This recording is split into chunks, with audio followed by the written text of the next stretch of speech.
Hi friends, எல்லோரும் நல்லா இருக்கீங்களா? நானும் நல்லா இருக்கேன், நீங்களும் நல்லா இருக்கீங்கன்னு நினைக்கிறேன். ஹாப்பியாக இருங்க. நானும் ஹாப்பியாக இருக்கேன். இன்றைக்கி வந்து நம்ம வீட்டில் மதியம் சமையல் என்னென்னு பார்க்கலாம் வாங்க.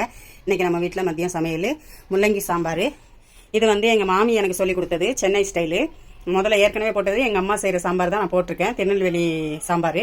இது வந்து சென்னையில் எங்கள் மாமி எனக்கு சொல்லி கொடுத்த சாம்பார். இதுக்கு தேவையான பொருட்கள்: 1/4 கிலோ முள்ளங்கி, சின்ன வெங்காயம் ஒரு 100 கிராம்லேருந்து 75 கிராமு, பருப்பு ஒரு 75 கிராமு, தக்காளி ஒரு 3, எங்கள் வீட்டு கறி மசாலா ஒரு 3 ஸ்பூனு, இஞ்சி பூண்டு பேஸ்ட் 1 ஸ்பூனு, சில்லி பவுடர் 1 ஸ்பூனும், மிளகாத்தூள் 1 ஸ்பூனு, அப்புறம் பெருங்காயம் கொஞ்சம், மஞ்சத்தூள் கொஞ்சம், ஒரு 1/4 ஸ்பூனு, 5 பச்சை மிளகா, கொஞ்சம் கருவேப்பிலை. இவ்வளோ தான் நம்மளுக்கு தேவையானது சாம்பாருக்கு. இப்போ நம்ம எப்படி செய்யலாம்? பருப்பு வேக வச்சுக்கணும், ஒரு 4 விசில். இப்போ நம்ம பருப்பு வேக வச்சுட்டு நம்ம எப்படி செய்யலாம்னு பார்க்கலாம் வாங்க. நம்ம அடுப்பை ஆன் பண்ணிக்கிட்டோம், பேன் வச்சுக்கிட்டோம் அடுப்பில். இப்போ நம்ம சாம்பார் எப்படி செய்யறதுன்னு பார்க்கலாம் வாங்க. இப்போ ஒரு 4 ஸ்பூன் எண்ணெய் ஊற்றிக்கலாம், 3லேருந்து 4 ஸ்பூன் எண்ணெய் ஊற்றிக்கலாம்.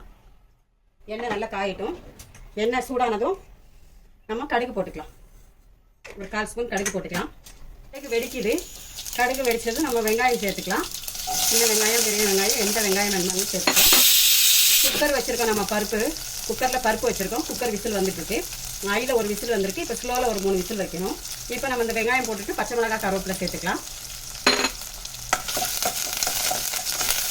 நல்லா கிளறி விட்டுட்டு நம்ம இந்த இஞ்சி பூண்டு பேஸ்ட் 1 ஸ்பூன் எடுத்து வச்சோம் இல்லையா, இஞ்சி பூண்டு பேஸ்ட்டு 1 ஸ்பூன் சேர்த்துக்கலாம். எங்கள் வீட்டு சமையலில் எல்லாத்துலேயுமே இஞ்சி பூண்டு பேஸ்ட்டு இருக்கும். இஞ்சி பூண்டு பேஸ்ட் இல்லாத சமையல் இருக்காது. நல்ல டேஸ்ட்டு கொடுக்கும், அதுக்காக தான் நாங்கள் இஞ்சி பூண்டு சேர்க்குறது. இப்போ நம்ம தேவையான அளவு உப்பு சேர்த்துக்கலாம். காய்க்கு தேவையான அளவு உப்பு சேர்த்துக்கலாம். இப்போ இஞ்சி பூண்டு போட்டு நல்லா வதக்கணும். நம்ம இதில் மிளகாத்தூள், மஞ்சத்தூள், பெருங்காயம் இந்த 3ஐயும் சேர்த்துக்கலாம்.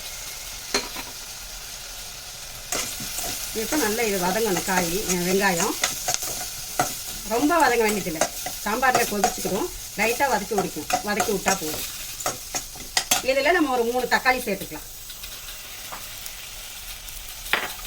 தக்காளி சேர்த்து நல்லா வதக்கிக்கணும். உப்பு சேர்த்தாச்சு, மிளகாய் பொடி சேர்த்தாச்சு, மஞ்சத்தூள் சேர்த்தாச்சு. இப்போ நம்ம எல்லாம் சேர்ந்து நல்லா வதங்கணும். வதங்கட்டும். கொஞ்சம் லிட்டு போட்டு மூடி வைங்க. கொஞ்சம் வதங்கின பிறகு நம்ம காய் சேர்த்துக்கலாம். வெங்காயம் வதங்கிடுச்சான்னு பார்க்கலாம். தக்காளி வெங்காயம் அந்த அளவுக்கு நல்லா வதங்கிடுச்சு. இப்போ நம்ம வந்து இதில் முள்ளங்கி சேர்த்துக்கலாம்.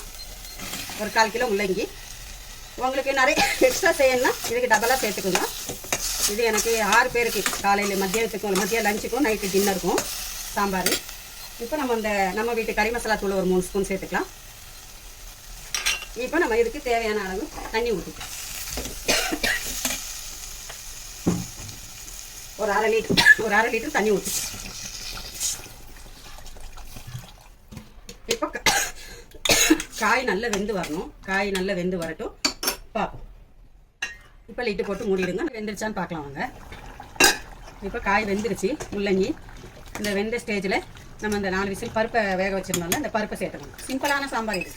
இதுக்கு நிறைய வேலையும் இல்லை, நிறைய எதுவும் போட வேண்டியதும் இல்லை. சிம்பிளான சாம்பார் ரொம்ப டேஸ்ட்டாக இருக்கும். செஞ்சு பாருங்கள். இப்போ இதுக்கு தேவையான அளவு தண்ணி ஊற்றும். உங்களுக்கு எவ்வளோ தேவையோ அவ்வளோ தண்ணி ஊற்றிக்கோங்க. எனக்கு போதும் தண்ணி. இப்போ அந்த தண்ணி ஊற்றி ஒரு கொதிக்கணும். இந்த ஸ்டேஜில் நம்ம கொஞ்சம் கொத்தமல்லி போட்டுக்கலாம். கொத்தமல்லி தலை போட்டுக்கலாம். இப்போ ஒரு கொதிக்கணும். கொதிஞ்சதும் நம்ம ஸ்டவ் ஆஃப் பண்ணிக்கலாம். கொதிக்குது பாருங்கள். இந்த கொதிக்கிற ஸ்டேஜில் நம்ம உப்பும் செக் பண்ணிக்கலாம். அந்த ஸ்டேஜில் உப்பு செக் பண்ணிக்கோங்க. உப்பு செக் பண்ணிக்கிட்டு நீங்கள் அந்த சாம்பாரை ஆஃப் பண்ணிக்கோங்க. ஸ்டவ் ஆஃப் பண்ணிக்கலாம். இவ்வளோ தான் நம்ம சாம்பார் ரெசிபி. சிம்பிளான சாம்பார் ரெசிபி எங்கள் மாமி சொல்லி தந்தது. உங்களுக்கும் பிடிச்சிருக்கா பாருங்கள். பிடிச்சிருந்தா லைக் பண்ணுங்கள், ஷேர் பண்ணுங்கள், சப்ஸ்கிரைப் பண்ணுங்கள். எங்கள் பெப்பர் சமையல் சேனலுக்கு சப்போர்ட் பண்ணுங்கள். இன்ஷா அல்லாஹ் உங்களுக்காக நான் துவா செய்கிறேன், எங்களுக்காக நீங்கள் துவா செய்யுங்க.